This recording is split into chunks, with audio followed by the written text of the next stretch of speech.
Peace be with you. I am Bruce Wozniak. This is Catholic Sports Radio, located at the intersection of your faith life and sports life, and on Apple Podcasts, Spotify, and lots of other platforms.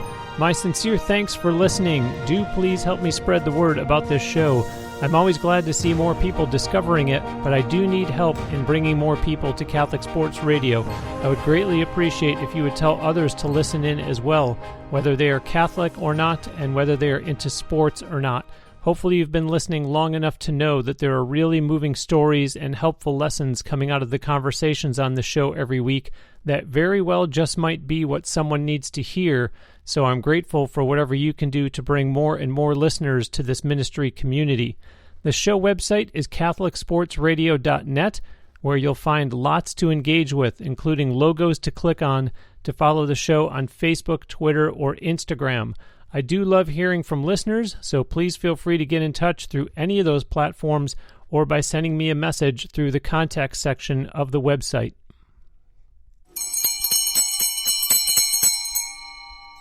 Now on to my ministry moment for this episode. The 2022 Major League Baseball regular season is underway. It's time once again to see all the different subplots that play out over the course of a game and a season for your favorite team as well as all the others. I'm thinking today about some of the conflict that occurs with some degree of regularity. Specifically, picture this scene, if you would, one that has become quite familiar to anyone who attends MLB games and or watches them on TV. It starts with a batter arguing a call with an umpire. Then the manager comes out of the dugout. Next, we then see one or more of the other umpires getting called over. Together, they then look at the replay to only then get on a headset and talk to MLB rules officials in New York. Conflict resolution is never fun to have to deal with, but we must know the right way to handle it so that we can still be Christian-like in our approach to an uncomfortable situation that we face in sports or in our daily lives. Fortunately, we learn from the New Testament in Matthew chapter 18 the following teaching, which comes from verses 15 to 17. If your brother sins against you, go and tell him his fault between you and him alone.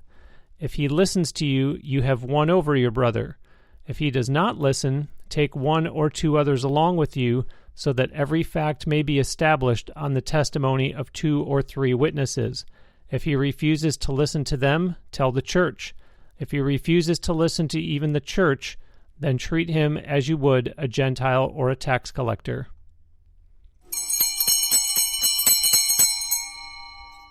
Moving on now with this week's episode, my guest has been running for almost 49 years and has run over 72,000 miles, which means he has averaged running 4 miles a day for almost 49 years. 3 years ago, he won the State of Washington 6K cross-country championship and the regional championship. Back in his college days, he started at the University of Oregon and participated in multiple intramural sports and ran on his own, including running his first marathon, before transferring to Oregon College for his junior year, running cross-country and track there. He had been a wrestler in high school, although he did end up doing cross-country as well. He has also coached extensively, including getting a job in the fall of 1984 at Redmond High School, where he coached cross-country and track and didn't retire until June of last year. Welcome to Catholic Sports Radio, Denis Villeneuve. Hi, Bruce. Hi, everyone. Denis, hello. Thank you for being on the show. I'm grateful for your time. Oh, you're welcome. There's no question from that introduction that you are a runner. I'm almost thinking that you might have just come in from a runner, are going to do so after we finish. But something else that's also clear, you are very much a Catholic. Yeah, that's right. Both my parents were cradle Catholics, and so I was born a cradle Catholic, and I have siblings, and we were all in that same boat, and so I grew up from the church and just never left, and attended Mass pretty much on a regular basis for all these years, and no matter where I've been or what I've done, kept that kind of going along, and it's a very comforting part of my life. And what was that family size? How many siblings did you have? I have 2 brothers and 4 sisters, so I'm the third of the 7 children. Wow. Well, share with the audience about bouncing around when you were a young boy, but yet still keeping up with your Catholic faith despite changing addresses and parishes. Sure. So my parents didn't have too much money, and so as the family grew, then they had to kind of find another place to live. So I'm not sure in the first years exactly all the different places, but I know we moved frequently. When I was 5, then we moved from Portland, Oregon to Eugene, Oregon. And then there, of course, I have a memory of everything, and we moved, multiple times and through multiple parishes. And my parents were very devout, and they always made sure we were either in a school or in a CCD program or something of that nature, and then going to Mass and practicing the sacraments. Yeah, you read my mind, because I was thinking that you told me in the lead up to today that there was a public school in there somewhere. I think there might have been a Catholic school at some point in there as well. Yeah. So first grade, kindergarten in Portland, I went to a public school. And then when we moved to Eugene, the first grade, I was in a public school. But then my parents moved, and I went to a Catholic school in the nearby city. And then they moved back to Eugene, and I went to a different Catholic school for 3 more years. And then my parents really didn't have enough money to pay for all the kids in Catholic school, so I attended public school from that point on. Well, I mentioned in the intro that you were a wrestler in high school, but tell us the story about how that actually led you to getting into cross country. Sure. So in wrestling, I was very small. When I was a sophomore, my first year of wrestling, I was about 5 foot tall, and I weighed about 110 pounds. So wrestling was a natural sport for me to do. And then I had fun at it and had the camaraderie of the teammates and all that. So I continued with the wrestling. And then when I was a senior, some of my friends turned out for cross-country, wrestling friends, turned out for cross-country to get in shape. I was working a job, and so I decided I wasn't going to do that. But then they kept telling me how much fun they were having, and I thought, well, I could rearrange my hours a little bit. So I turned out for cross-country halfway through the season. And the first day I ran, I think, 3 miles, and then the next day was a meet, and I ran in that, and I ran in a JV race, and I placed second overall, and I thought, wow, this is pretty cool. So that was the beginning of my running career. So that would have been the fall of 73, yeah. I believe by the end of that year, you had gone up to varsity, is that correct? Yeah, I made the varsity team at the end and ran in the league championship race, so that was a fairly good accomplishment for just starting. Yeah, very much so. We've heard other guests on this show who are or were runners talk about how you can use that quiet alone time out there training or competing to be in conversation with God. Are you someone that found being on a run was a good time for that? Or is it a case of, gosh, you know what, Bruce, it just never clicked for me that I could do that. I wasn't hip to the idea of faith and sports mixing, so I just left God for when I was at Mass on Sundays. No, what's one of my favorite parts of running is, once you get into shape and you're running, you don't have to think about it. You can think about whatever you want to. And I like running alone more than with a group. I mean, don't get me wrong, running with a group is fine and it's fun, but I wouldn't want to do that every day. I like my time out there in nature, just me and my thoughts. And certainly many prayers and meditations and whatnot have occurred during those countless miles that you described. And, it's kind of a favorite part of my day because you sort of can have a stream of consciousness and go wherever you want. So whatever's on your mind can flow out, and it's a good stress reliever, and it feels like, a good connection with God. Yeah, I'm sure. Both at the University of Oregon and at the Oregon College of Education, you still were able to get the best of both worlds, meaning resources to complement your faith life and athletic opportunities to pursue running. Yes, that's right. So at the University of Oregon, I turned out for lots of intramural sports that I was kind of too small for. So I did like flag football and basketball and things like that I always wanted to try to do. And so that was very good for me to experience a lot of different sports.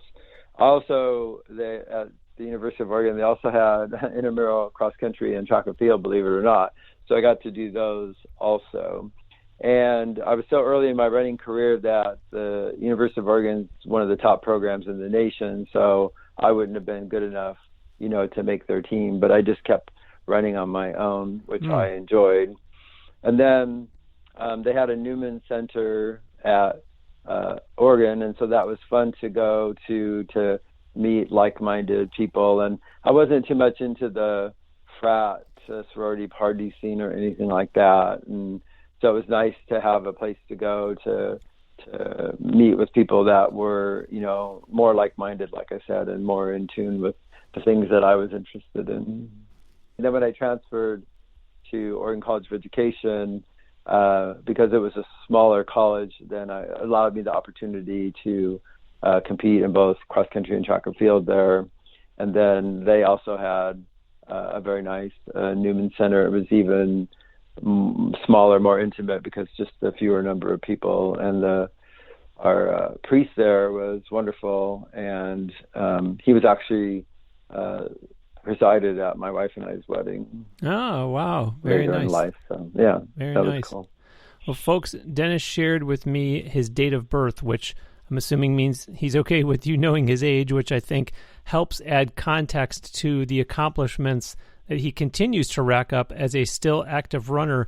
I want to have him explain to you what, for example, the events are that he competes in that are called Masters Championships, meaning obviously not the golf event in Augusta, Georgia, known for the winner getting the green jacket. But before I have him do that, I do have two more people that I need and want to thank. They both sent in a financial contribution for my ministry through the website.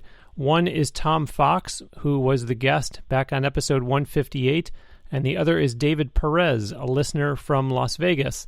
I was in touch with both of them over email, and they each gave me the okay to say their name on the air. It really means a lot to me when someone helps me out that way. First, yes, of course, it absolutely helps me out with the many, many expenses that I face in operating this ministry on and off the air, especially as someone who doesn't get any income from doing this, nor do I have any sponsors, which means I otherwise have to try to find a way to come up with money out of my own pocket to take on what you've heard me cite on many examples as pretty challenging expenses that I've taken on.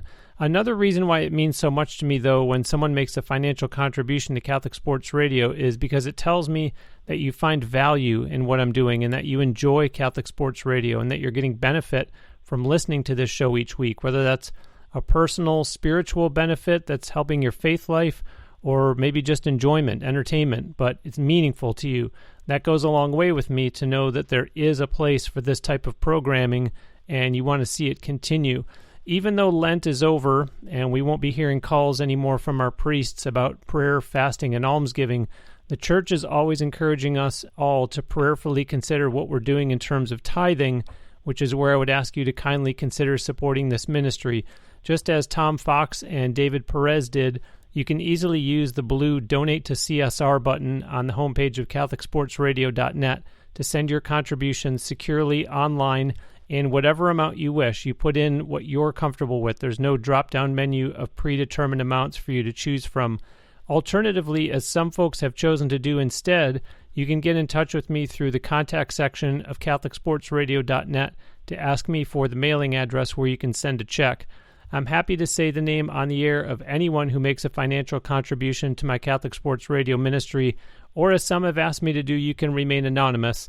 I'm truly grateful to everyone who listens, and I appreciate your considering supporting what I'm doing by making a donation.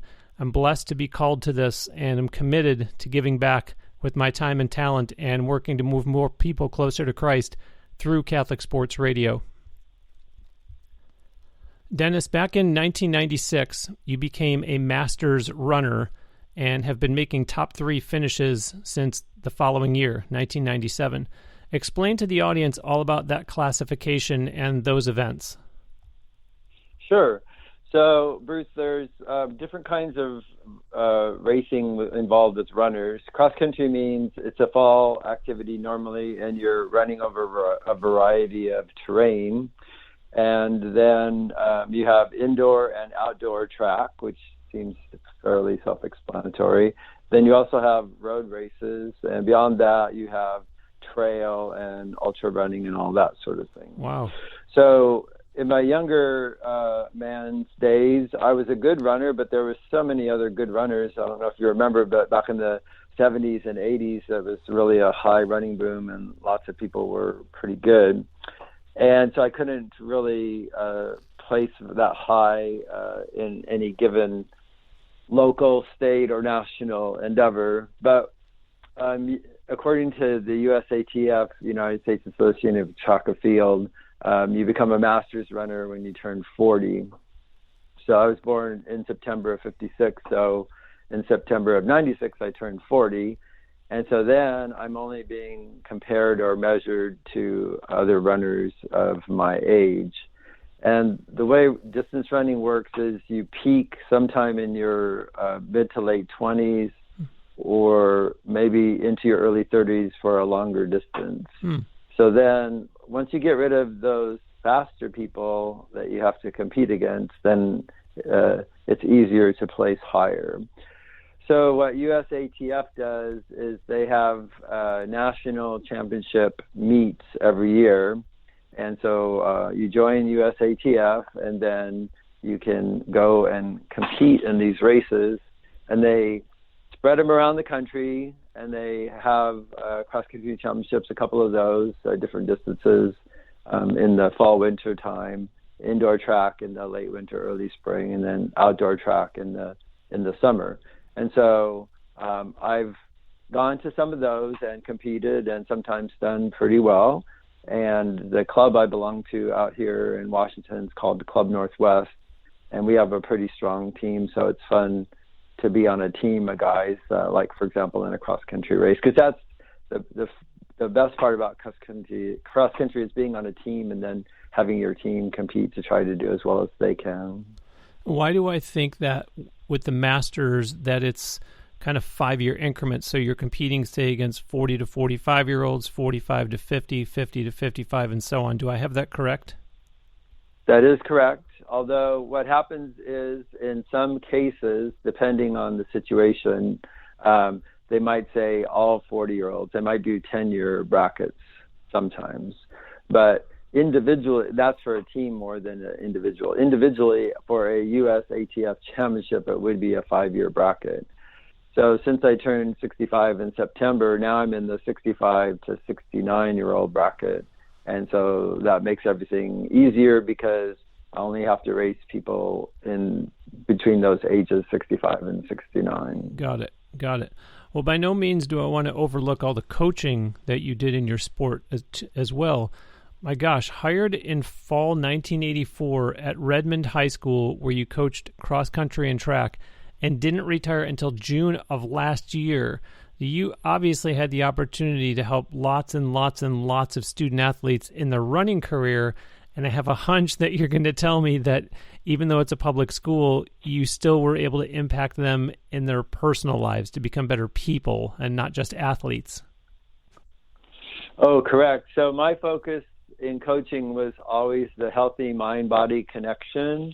And I always taught virtues and values that you could apply to running, but also to the classroom and then to relationships, your job, your personal life, etc. So that was my favorite part of coaching, was getting a ton of people to come out and everybody comes every day, works hard, and everybody improves, and they have that social time. The cross-country track are co-ed high school sports, and so to me it was, and nobody was cut, everybody got to participate, so nobody had to sit on the sidelines or the bench or anything. I figured I coached somewhere around 4,000 athletes in my time, and taught somewhere over 5,000 in the classroom. Wow. Amazing. And I'm sure you're going to tell me that whether they went on to do anything with their running career is second to seeing them go on to be successful fathers, mothers, husbands, wives, etc. Oh, of course. Yeah. So the first athletes I coached are in their 50s now, and some of them are grandparents. I'm not even a grandparent yet, so they beat me to that. And the one of the things I really like about Facebook is I've been able to follow some of my students and athletes, for decades now. And I've actually had quite a few children of former students and athletes that I taught. So they would tell me about their mom or dad, but they said I was a good, history teacher or a good cross-country coach or something, because they had me, and then I was teaching their child also. Fantastic. And meanwhile, somewhere in all of what we've been talking about, you found and married a fellow cradle Catholic. I did, and I'm happy that I ended up transferring to Oregon College of Education, because that's where I met her. And we actually met at a school picnic, and I just happened to know a girl that was sitting next to her, so I sat down and was talking to her a little bit, and then she introduced me to her roommate, and that's how we first came to know who each other was. And it turns out she was Catholic, and that she was going to the Newman Center also, but it was right at the end of the school year. So I visited her a couple times in the summer, and then in the following fall is kind of when we started getting more interested. And then we went on a Newman Center retreat and started going out after that, and haven't stopped since. And now you've been married for how many years? It'll be 42 years in July. Outstanding. Thanks. You and your wife participated in CFM. If you could share with the audience about what that is, as well as what you did during COVID, which came out of relationships from CFM. Sure. So I go to a parish in Redmond, Washington called St. Jude, and they sponsor various programs periodically, over the years. And one of them was called the Christian Family Movement. And the idea is you would meet in other people's homes in small groups and discuss various topics that related to faith exploration, etc. Anyway, the small group that we were in, the people were just wonderful, and they became our good friends. And even after the program ended, then we maintained our relationships, and we all had children around the same ages. So we attended various, birthday parties and social gatherings, and we started camping every summer together, and just, continued that out. And so then with COVID, we of course stopped going to church, and we were live streaming. And then one of our friends suggested that we do a rosary, and we thought that was a wonderful idea. So we've been doing a Sunday night rosary every Sunday night at 8 p.m. And we all, whoever can come on that particular Sunday, if they're in town or available, whatever, participates. And we spend a few minutes just kind of talking about the week a little bit, and then we do a rosary, and we dedicate each family takes a decade, and we dedicate intentions to whatever. And then at the end, we kind of talk a little bit more about what's coming up, and then sign off. So it's a good end of the day for Sunday. And, we been doing lots of prayers for Ukraine and other things that have great need in today's world. Well, that's wonderful, and I know a lot of people suffered what came to be known as Zoom burnout, and some people didn't have the best things to say about it, but there's a case there of using something like a tool called Zoom to do something for the good, and how nice it is that you were able to also build from these relationships that had started from a program that didn't even exist anymore and able to do all the different activities that you described. And then, as you said, these Sunday rosaries. Let's close by having you talk about your children as well as some of the roles that you have had yourself at your parish. Sure.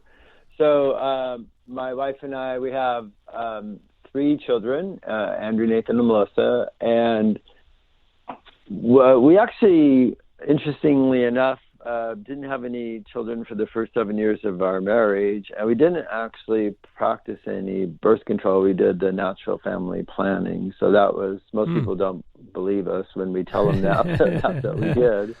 And they don't even know what it is, most people, but I'm sure you're familiar with that. So anyway, that was I think a really bonding time for us, to just grow in our marriage and in our relationships of everything. And then mostly we trying to build up a financial scenario so that we could, take care of our kids if we had them. So are any of the children runners, by the way?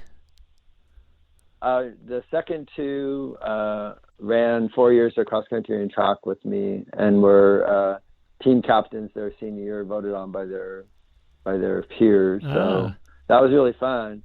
I was very fortunate dad in that for 12 years I had at least one kid in the car with me going to school, and then I had 2 of them in class with me in AP US history, and then those 2 also, like I said, did the 4 years of cross country, which is a fall sport, and track, which is a spring sport.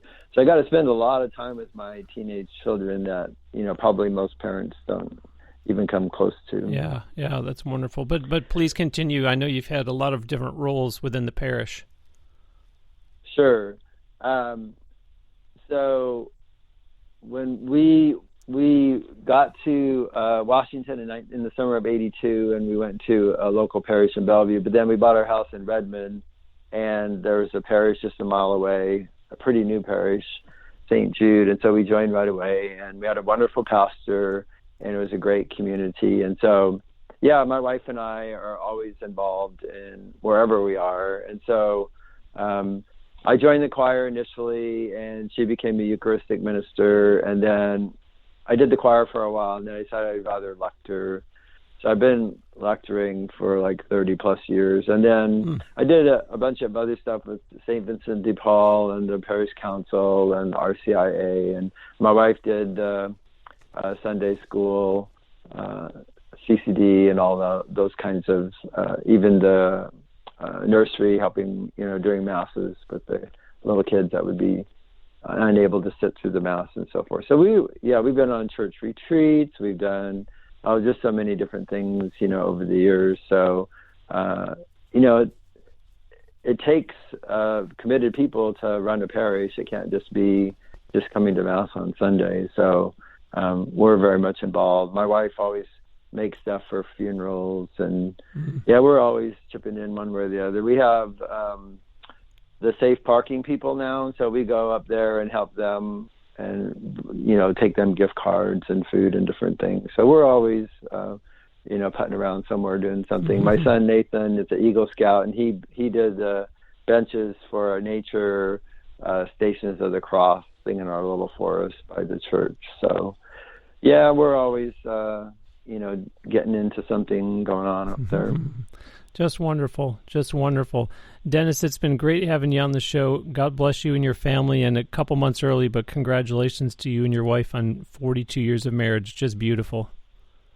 Oh, thank you, Bruce. I really appreciate that. Absolutely. Absolutely. And folks, as a nod to Denis being a longtime athlete, as you heard, still participating as a runner, let's close this episode with an athlete's prayer, and do it, of course, in the name of the Father, and of the Son, and of the Holy Spirit. Amen. I thank you, O God, for giving me a body which is fit and strong, and for making me able to use it well. In my training, help me never to shrink the discipline which I know that I need and that I ought to accept. In my leisure and in my pleasure, help me never to allow myself any indulgence which would make me less fit than I ought to be. When I compete with others, help me, win or lose, to play fair. When I win, keep me from boasting. When I lose, keep me from making excuses. Keep me from being conceited when I succeed, and from being sulky when I fail, and help me always with good will congratulate a better man who beat me. Help me to live that I will always have a healthy body and a healthy mind. This I ask for your love's sake. Amen. In the name of the Father, and of the Son, and of the Holy Spirit. Amen. Thanks so much for listening. This is Catholic Sports Radio. Find more at catholicsportsradio.net, as well as on Facebook, Twitter, and Instagram. It is at Cath Sports Radio on all those. CATH, at Cath Sports Radio. I'm Bruce Wozniak, and remember, it's not whether you win or lose, it's that it's Jesus that you always choose.